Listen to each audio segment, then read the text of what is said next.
Hello friends, welcome to my channel. দেখো, আজকে আমি একটা রেসিপি ভিডিও নিয়ে চলে এসেছি। আর কি বানিয়েছি দেখতেই পাচ্ছ, ফুলকো ফুলকো পাকন পিঠে বা গুড় পিঠে, তোমরা যে যেটাই বলো সেটাই। তো আজকে যেটা বানিয়েছি এটা সুজি বা ময়দা এসব দিয়ে কিন্তু নয়, একদম চালকে ভিজিয়ে চাল বেটে সেই চালের পাকন পিঠে বা গুড় পিঠে। তো চলো কিভাবে বানিয়েছি সম্পূর্ণ ভিডিওটা দেখে নাও।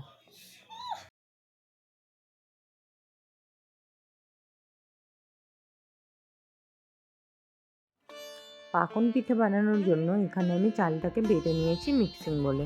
তোমরা এটা শিলেও বাটতে পারো, আবার মিক্সিতেও বাটতে পারো, যার যা ইচ্ছা যেটাতে হয় তোমরা সেটাতে বেটো।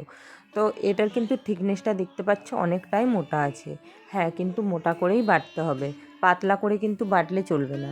কেন, চিনিটা পড়বে, তো চিনির থেকে যে জলটা বেরায় সেই জলটাতে আরও পাতলা হয়ে যাবে, তখন কিন্তু পিঠেগুলো একটাও ভালো হবে।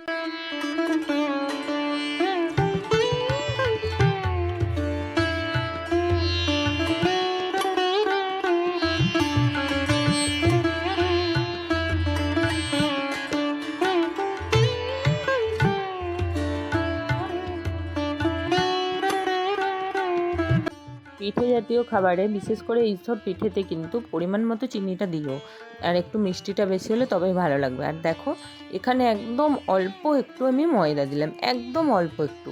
ময়দাটা দেওয়ার কারণ আছে, ময়দাটা দিলে দেখবে একদম ফুলকো ফুলকো হবে, একটুকু যে ফুলবে না এটা কিন্তু হবে না, চিপসে যাবে না, একদম ফুলকো ফুলকো হবে। একবার এটা বানিয়ে দেখো, দেখবে এই টিপসটা তোমাদের কাজে লাগবে।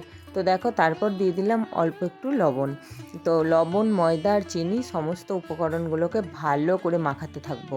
দেখতে পাচ্ছ কেমন শক্ত ভাব হয়ে গেল, কিন্তু না, এটা যত মাখাবে মাখাতে মাখাতে ডোটা একদম পারফেক্ট চলে আসবে। তো দেখো, এই চামচে করে কিন্তু এইটা মাখানো যাবে না, হাতে করেই মাখাতে হবে। এই পিঠে হাতে করে যত সুন্দরভাবে মাখাবে তত কিন্তু সুন্দরভাবে ফুলবে আর জিনিসটা ভালোও হবে।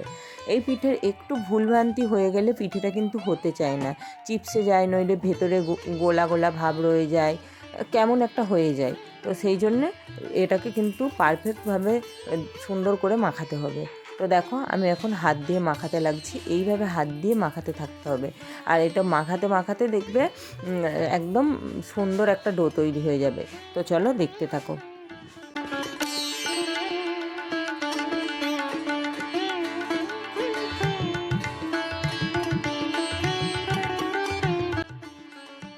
দেখতেই পাচ্ছ কত সুন্দর, দেখতে পাচ্ছ কেমন ডোটা তৈরি হয়ে গেল, কেমন শক্ত ছিল, টাইট ছিল, আর এখন দেখো কেমন হয়ে গেল। তো চলো, এবার আমি দিয়ে দেবো এর মধ্যে অল্প একটু মৌরি। তো মৌরি, পাকন পিঠে বা গুড় পিঠেতে মৌরি দিলে তার স্বাদটা আরও বেড়ে যায়। তো একটু মৌরি দিয়ে দিলাম, মৌরিটাও দিয়ে একটু মাখিয়ে নেব। আর বন্ধুরা, ভিডিওটা চলাকালীন আমার একটাই রিকোয়েস্ট, ভিডিওটা ভালো লাগলে লাইক করো, কমেন্ট করো আর শেয়ার করে দিও। আর যেই সব বন্ধুরা আমার ভিডিওটা ফেসবুক থেকে দেখছো তারা অবশ্যই ফলো করে দিও। আর যারা আমার চ্যানেলে নতুন এসেছো তারা অবশ্যই চ্যানেলটা সাবস্ক্রাইব করে দিও, যাতে আমার ভিডিও তোমরা সবার আগে দেখতে পাও। দেখো, তোমাদেরকে একটা কথা বলা হয়নি, আমার মা তখন ছিল আমার কাছে যখন আমি পিঠেটা বানাচ্ছিলাম। তো মাও আমাকে হেল্প করে দিচ্ছিলো। মা বেশি বেশি ক্রেডিটটা কিন্তু মায়েরই, আমি কিন্তু এই পিঠেটা বানাতে সেরকম জানি না, মা আমাকে এই পিঠেটা বানানো শিখিয়ে দিয়ে গেছিলো। তো আমি নিজে নিজে কিছুটা করেছিলাম, তারপরে মা করছিল। তো দেখো, মা দেখিয়ে দিচ্ছে থিকনেসটা কেমন রাখতে হবে, এই রকম রাখতে হবে, চামচে করে উঠিয়ে দেখিয়ে দিলাম। এদিকে দেখো, কড়াইয়ের মধ্যে তেল দিয়ে দিলাম, তেলটা ভালো করে একটু গরম করে নিতে হবে। তেলটা গরম হয়ে গেলে এর মধ্যে দিয়ে দেব একটা চামচ বা বাটির সাহায্যে তুলবে, দিয়ে যেরকম সাইজের করবে সেই মতো দিও। আর একটু ওয়েট করবে, একদম চামচ বা খুন্তি দিয়ে নাড়ানাড়ি করবে না, ও অটোমেটিক ফুলে ভেসে উঠবে। দেখতে পাচ্ছ কেমন ফুলে ভেসে উঠেছে। তো এটাকে উল্টে দিতে হবে। এক পিসটা হয়ে গেছে, কেমন লুচির মতো ভেসে উঠেছে, দেখতে পাচ্ছ। আর এইসব জিনিসগুলো না মা কাকিমারাই বেশি সুন্দরভাবে করতে পারে। তো দেখো বন্ধুরা, প্রত্যেকটা পিঠে এইভাবে আমি ভেজে নিলাম। তো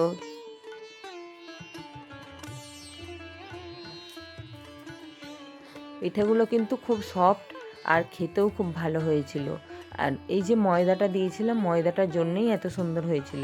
তোমরা কিন্তু অল্প একটু দিও, দেখবে খুব সুন্দর হবে। দেখতে পাচ্ছ কেমন লুচির মতো ফুলে উঠেছে পিঠেগুলো, প্রত্যেকটা পিঠে কিন্তু এরকম লুচির মতো ফুলে উঠেছিল আর সাদা ধবধবে হয়েছিল।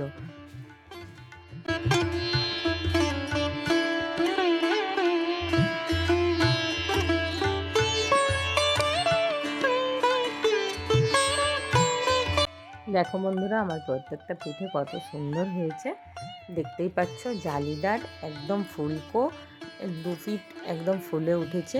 তো চলো এইভাবে তোমরা বানিয়ে করে খেয়ে দেখো, আশা করি তোমাদেরও ভালো লাগবে। তো আবার আসবো নতুন একটা ভিডিও নিয়ে খুব তাড়াতাড়ি। ততক্ষণ ভালো থেকো, সুস্থ থেকো, সাবধানে থেকো, টাটা।